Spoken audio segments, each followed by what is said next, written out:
Bonjour à tous et merci d'être présents à cet après-midi de lancement du programme interdisciplinaire de l'Université Sorbonne Paris-Cité qui porte sur la personne en médecine.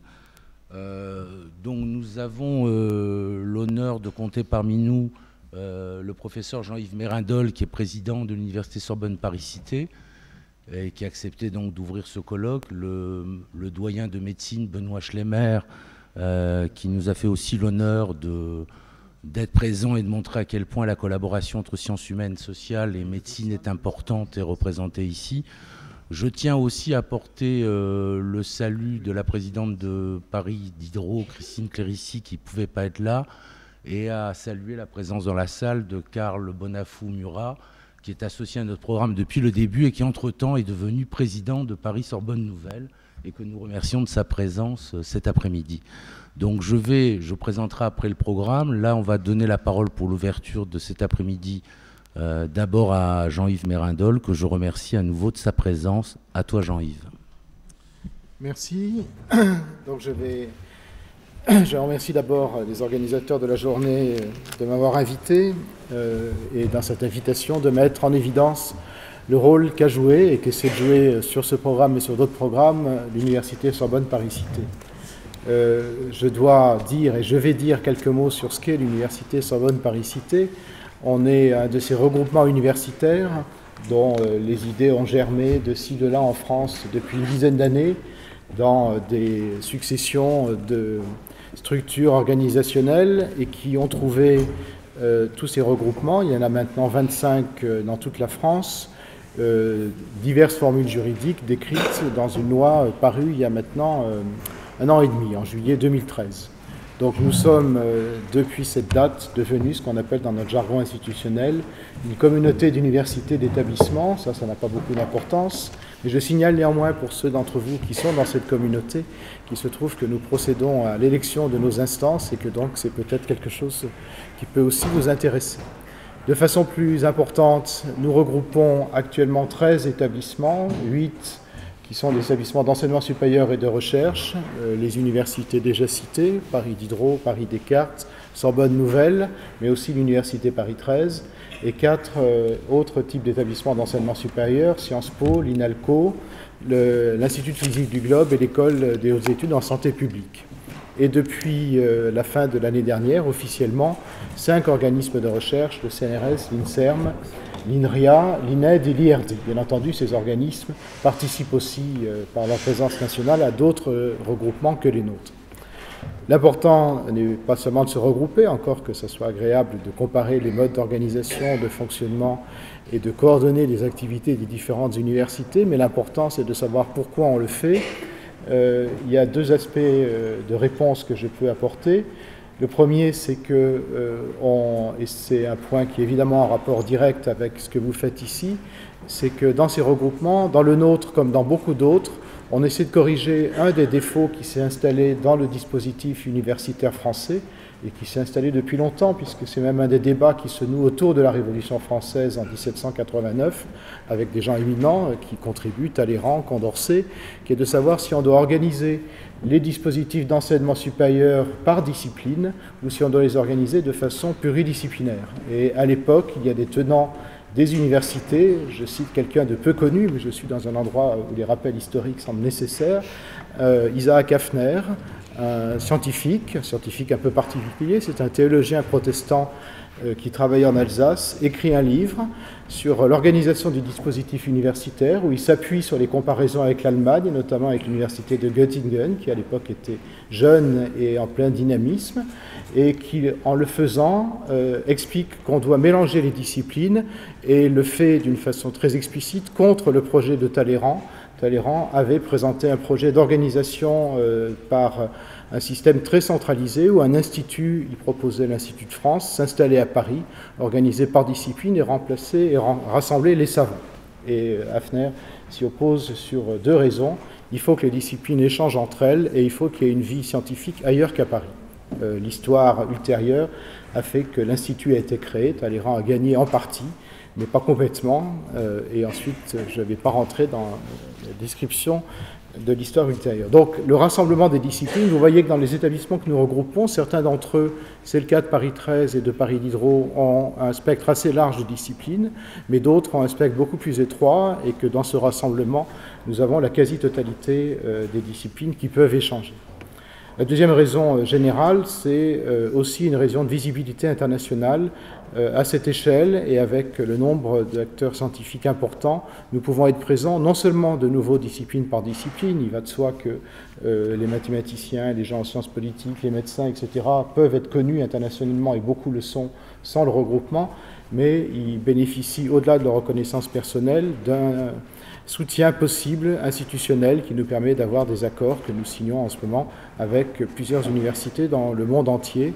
Peu à peu, le monde, nous commençons modestement, mais nous avançons. Voilà, tout ça s'incarne dans certains types d'actions. Je vais les résumer en 4 grands axes. Il y a un axe qui est directement ce que vous faites, c'est-à-dire la volonté de développer des aspects pluridisciplinaires dans l'enseignement comme dans la recherche. Et donc, l'axe de pluridisciplinarité, pour nous, est un des points importants de la plus-value que nous pouvons apporter comme regroupement. Le deuxième axe, c'est sur les questions de pédagogie innovante. Nous sommes, c'est rare dans l'histoire de l'enseignement, à un moment où il est réaliste et utile de penser à de fortes évolutions pédagogiques. Le numérique y contribue, mais ce qui est intéressant, c'est de voir le mélange du numérique et des formes traditionnelles d'enseignement. Et là, des changements sont en cours et il est important de savoir les accompagner et inciter, former les professeurs et voir comment on peut avancer vite et bien. Le troisième axe de notre activité, je l'ai cité, je n'y reviens pas, c'est le problème ou la question d'attractivité internationale, tant pour les étudiants que pour les personnels, aussi bien l'activité rentrante que aussi favoriser, en particulier pour nos étudiants, la capacité d'aller vers d'autres pays et d'avoir des expériences dans d'autres dispositifs universitaires. Et enfin, le quatrième point, un peu plus particulier, nous regroupons beaucoup de capacités de bibliothèques, de documentation, d'informations scientifiques et techniques. Tout ça a des grands rapports avec des sujets contemporains sur les archives ouvertes, l'accès aux bases de données, qui peuvent d'ailleurs et qui intéressent aussi les activités du monde médical et qui posent des problèmes à la fois techniques, des problèmes éthiques. Et toutes ces questions, nous voulons aussi les traiter. Voilà les 4 points.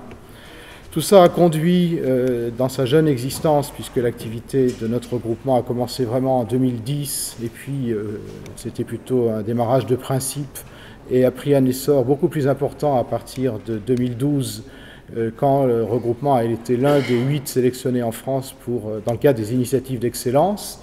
Nous lançons des appels à projets sur ces différents sujets, que ce soit les pédagogies innovantes ou les autres.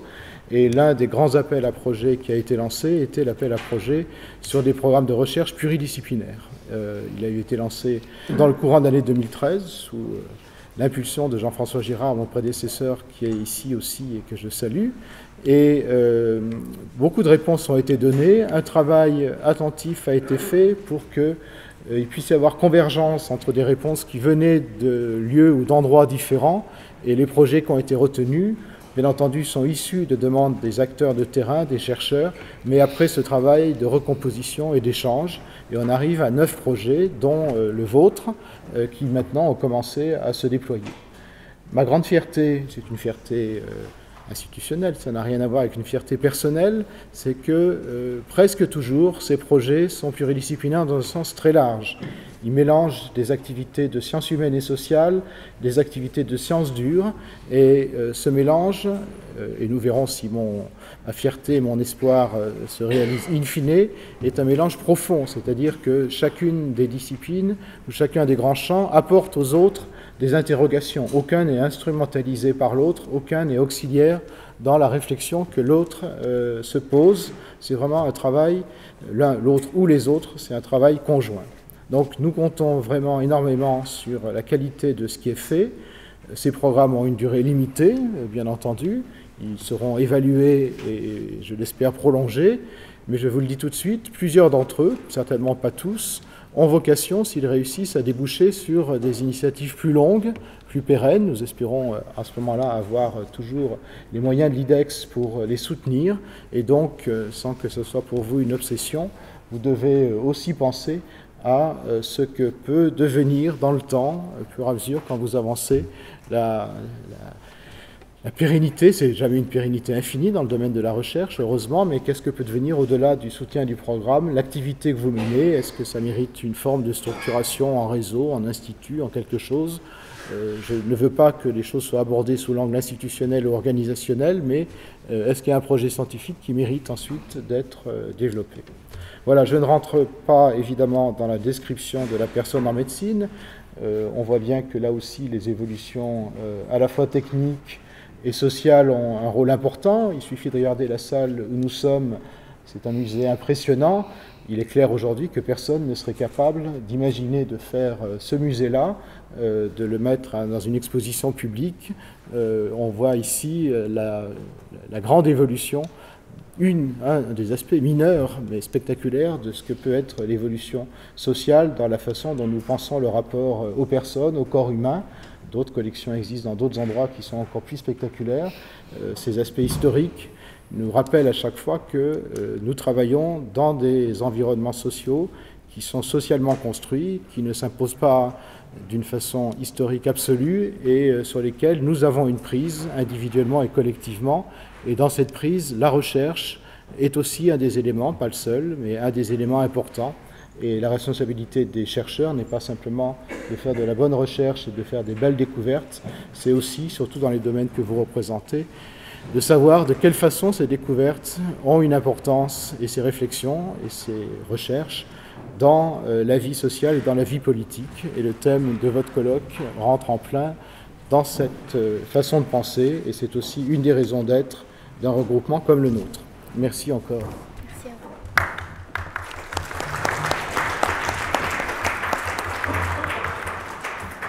Merci à toi, Jean-Yves, pour ces mots de soutien. Nous avons bien entendu qu'il y a un avenir possible pour ce programme et qui relèverait peut-être de la politique des instituts thématiques transversaux du USPC. Nous verrons à voir si ça peut prendre corps à partir des travaux que nous menons. Je vais donc passer la parole au professeur Benoît Schlemmer, qui est le doyen de la médecine de l'Université de Paris Diderot, dans cet hôpital Relève, entre autres, et qui donc nous fait l'honneur d'ouvrir aussi cette journée. À toi la parole, Benoît. Merci François. Je suis effectivement très heureux de vous accueillir aujourd'hui, à la fois en tant que doyen de la faculté de médecine, mais également en tant que médecin de l'hôpital Saint-Louis depuis près de 30 ans. Donc voilà, je crois extrêmement important, premièrement, que ce colloque ait lieu pour manifester la présence de ce qu'est Sorbonne Paris-Cité, les objectifs sur lesquels cette communauté d'universités et d'établissements s'est formée. Et d'autre part, pour témoigner devant vous de l'intérêt que nous portons à ces échanges interdisciplinaires. Alors effectivement, et c'est bien manifesté dans la plaquette que vous avez à votre disposition et qui présente voilà, l'annonce de ce programme, la médecine évolue. Elle évolue parce que la place de la médecine dans la société évolue. D'ailleurs, on voit assez souvent maintenant apparaître ou réapparaître le concept de santé plutôt que celui de médecine, comme un des biens fondamentaux que nous avons à partager. Et comme il m'est arrivé de le dire à notre précédent président, Jean-François Girard, au cours d'entretiens répétés que nous avons eus, la santé est un sujet trop important pour être laissé au seul médecin. Donc voilà, je pense que ce programme en est l'illustration. On peut en donner un certain nombre d'exemples. Si la personne et l'homme demeurent, je pense que les problématiques auxquelles nous sommes confrontés dépassent de toute évidence le périmètre habituel de ce que nous entendons par être celui de la médecine. Avec le vieillissement de la population, avec le développement des maladies chroniques, avec l'irruption en médecine de la génétique, la personnalisation des diagnostics et des traitements. Il y a encore bien d'autres exemples qui pourraient en être donnés. Je pense qu'on a le sentiment dans bien de nos activités médicales que des coopérations interprofessionnelles sont absolument capitales pour la prise en charge optimale de nos proches, interprofessionnelles, interdisciplinaires aussi. Et je crois qu'un tel espace d'échange et de réflexion est de nature, non pas uniquement à nous exciter intellectuellement, même si c'était déjà ça, ce serait peut-être déjà pas mal, mais au-delà de l'excitation intellectuelle, je pense que nous, médecins, ressentons dans un certain nombre de nos activités le sentiment très fort d'avoir besoin les uns des autres. Voilà, pour être au cœur de notre communauté hospitalo-universitaire, à travers les fonctions que j'exerce, pour avoir un certain nombre de contacts avec les projets de nombre de spécialités, pour partager avec les collègues un certain nombre de leurs problématiques de formation, de recherche, de prise en charge de leurs patients. Je pense que très clairement, il faut que nous nous penchions un petit peu à l'extérieur, peut-être plus que la médecine ne l'a fait pendant bien des années, pour retrouver cette dimension d'humanité. J'ai assez apprécié ce qui figurait au début de la présentation de ce programme, Art au carrefour de plusieurs sciences. Inscrite dans l'histoire et la société, la médecine requiert des recherches pluri- et interdisciplinaires. Une alliance médecine-humanité complémentaire de celle entre médecine et science est rendue indispensable. Je crois vraiment que c'est un point important. Il y a bien des sujets, j'en connais quelques-uns pour la discipline que je pratique, la réanimation, et pour un certain nombre de choses qui m'intéressent, comme le développement et la lutte contre les maladies infectieuses. On a le sentiment que bien des pans de connaissances nous manquent encore, et que dans la façon de concevoir les choses, du point de vue des malades, la façon de les aborder, du point de vue des médecins ou de l'ensemble des soignants, on a besoin d'un certain nombre d'éléments qui nous manquent encore et qui justifieraient des travaux de recherche partagés et des échanges aussi fructueux, que je l'espère, que ceux qui sont prévus dans le cadre de ce programme, la personne en médecine. Donc voilà, je veux vous dire au nom de la communauté que je représente l'extrême attention que nous portons à la naissance de ce programme et à l'opportunité qui nous est donnée au travers de l'Université Paris Diderot, université pluridisciplinaire, et de la communauté d'Université Sorbonne Paris-Cité, de la chance que nous avons de pouvoir ouvrir un certain nombre d'interfaces avec d'autres compétences, d'autres manières d'aborder les choses. Donc je me réjouis de l'ouverture de ce programme. Ayant dû abandonner pour une demi-heure la présidence d'un jury, je vais être obligé d'y retourner pour un moment, mais je reviendrai parmi vous un petit peu plus tard dans l'après-midi. Je vous souhaite en tout cas un bon début à ce programme, et j'espère que, voilà, à travers de ces étapes, ce programme La personne en médecine répondra à nos attentes et ouvrira probablement le champ à d'autres interrogations, à d'autres projets. Je pense en tout cas qu'il est là pour ça. Merci.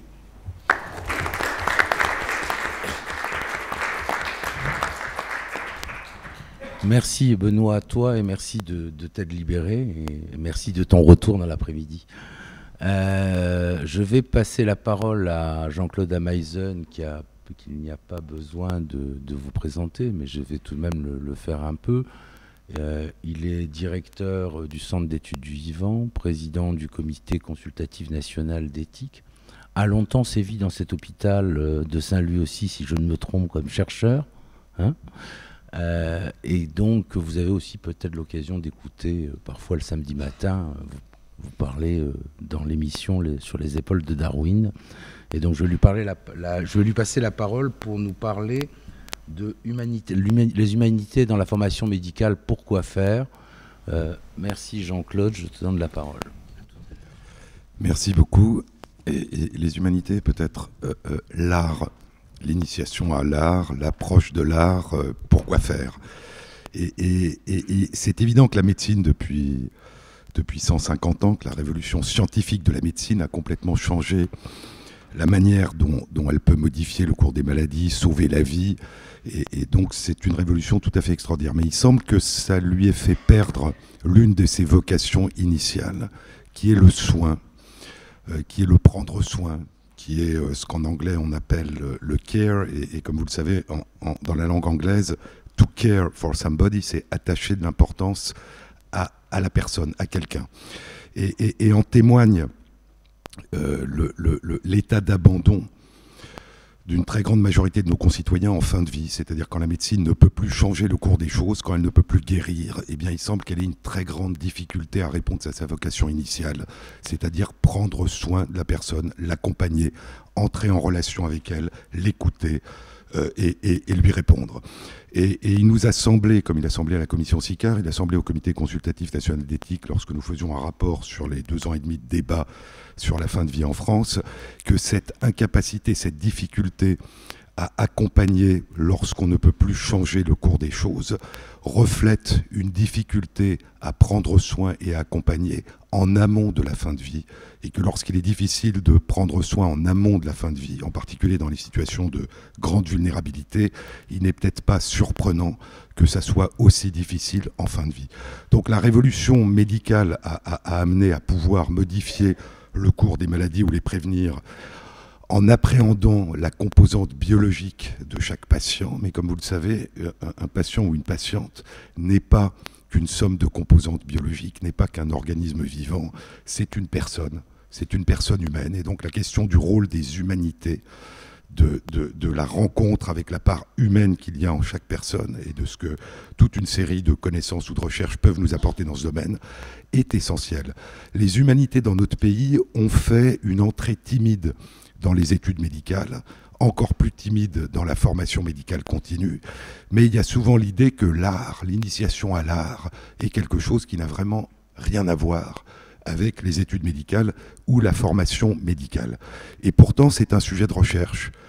Et il y a 2 ans, en 2013, deux équipes ont publié, l'une dans PLOS ONE, l'autre dans Science, des travaux qui visaient à évaluer en quoi l'approche assez courte, assez brève d'une œuvre d'art, en l'occurrence une œuvre littéraire, pouvait modifier l'empathie des personnes, à la fois leur capacité à partager les émotions des autres, mais aussi la part cognitive de l'empathie, c'est-à-dire le fait de se représenter l'état d'esprit, les intentions des autres.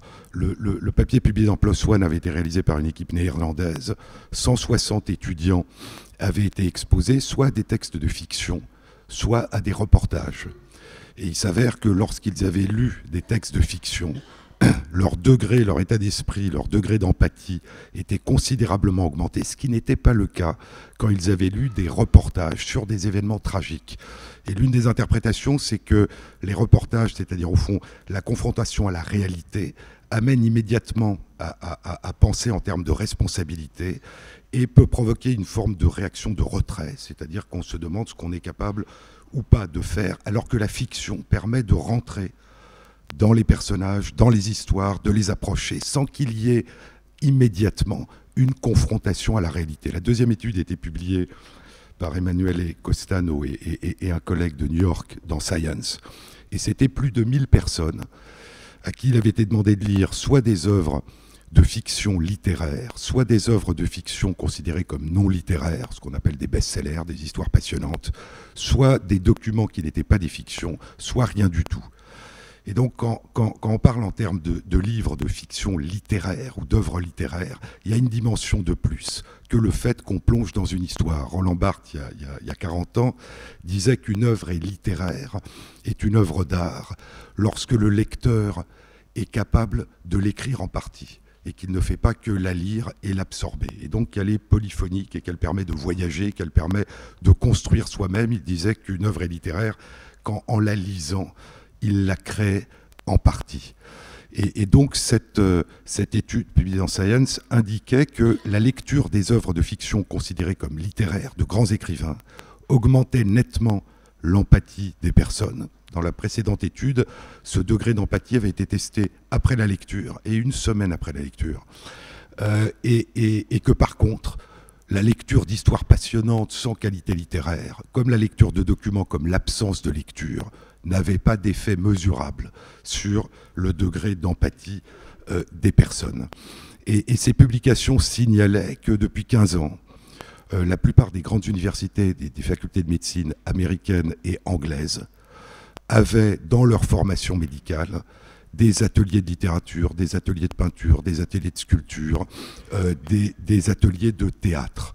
Et que donc il y avait cette idée que l'exposition à l'art augmentait le degré de souci pour l'autre, la capacité d'entrer en relation avec les autres. La première université, à ma connaissance, qui a commencé dans cette démarche, il y a une vingtaine d'années, est l'université Yale, aux États-Unis, qui a commencé en inscrivant dans le cursus des étudiants en médecine, il y a un très beau musée d'art dans l'université Yale, des cours d'initiation à la peinture, d'observation des œuvres des grands peintres. Et ce qui avait été mesuré ensuite, c'était, il y a eu une publication dans JAMA quelques années plus tard, ce qui avait été mesuré, c'était le degré d'empathie. Mais ce qui a causé une surprise aux chercheurs, c'est que non seulement le degré d'empathie des étudiants et des étudiantes qui avaient vu, réfléchi à ces œuvres d'art était augmenté, mais que leur sens diagnostique était augmenté aussi, amenant à la conclusion que lorsqu'on se soucie de l'autre, qu'on attache une importance à l'autre, non seulement on entre mieux en relation, mais on entre mieux à son service, on devient plus compétent. Et une médecin écrivait dans un article du Lancet il y a quelques années qu'il y a d'habitude dans les études médicales, l'idée dans la formation médicale, qu'une certaine indifférence, qu'une certaine distance permet plus d'objectivité, mais, dit-elle, c'est ce qui permet aussi, ou ce qui entraîne plus d'inhumanité. Et que l'émotion, à condition qu'elle soit apprivoisée, qu'elle soit maîtrisée, qu'elle n'entraîne pas un effet de sidération ou un effet de recul, cette émotion apprivoisée permet justement d'ajouter de l'humanité à la compétence. Le poète John Keats disait que rien ne devient jamais réel tant qu'on ne l'a pas ressenti. Et donc, l'approche de l'art, comme une des composantes de l'approche des humanités, est sans doute ce qui permet de mieux ressentir, de mieux entrer en relation et de mieux prendre en compte la dimension humaine de la personne, de mieux imaginer aussi, de mieux vagabonder, de mieux considérer que, comme le disait Ricoeur, il faut se considérer soi-même comme un autre pour essayer de pouvoir entrer en relation avec l'autre, ou comme l'écrivain nigérien, la même année que Ricoeur, dans un de ses livres, l'écrivain nigérien Banokri disait « l'autre, nous-mêmes comme l'étranger ». Et donc pouvoir, au fond, voyager, imaginer, entrer en relation avec des personnages imaginaires pour pouvoir ensuite mieux comprendre et entrer en relation avec ceux qu'on soigne. Einstein disait que la connaissance est limitée, elle est indispensable, elle est essentielle, mais elle est limitée, mais que l'imagination permet d'embrasser l'univers, et donc aussi les autres. Merci.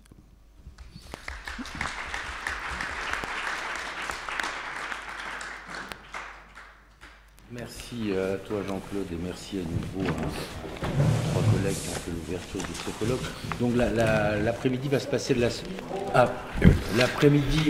passer de la façon suivante. Dans un premier temps, Céline Lefebvre et moi-même, qui sommes porteurs, copilotes du projet, allons vous présenter l'ensemble du projet. Ensuite, nos collègues Sylvie Finzan, Bernard Pachou et Céline Lefebvre vous présenteront les trois axes de recherche qui constituent ce programme, ce qui nous mènera jusqu'à environ 16h15.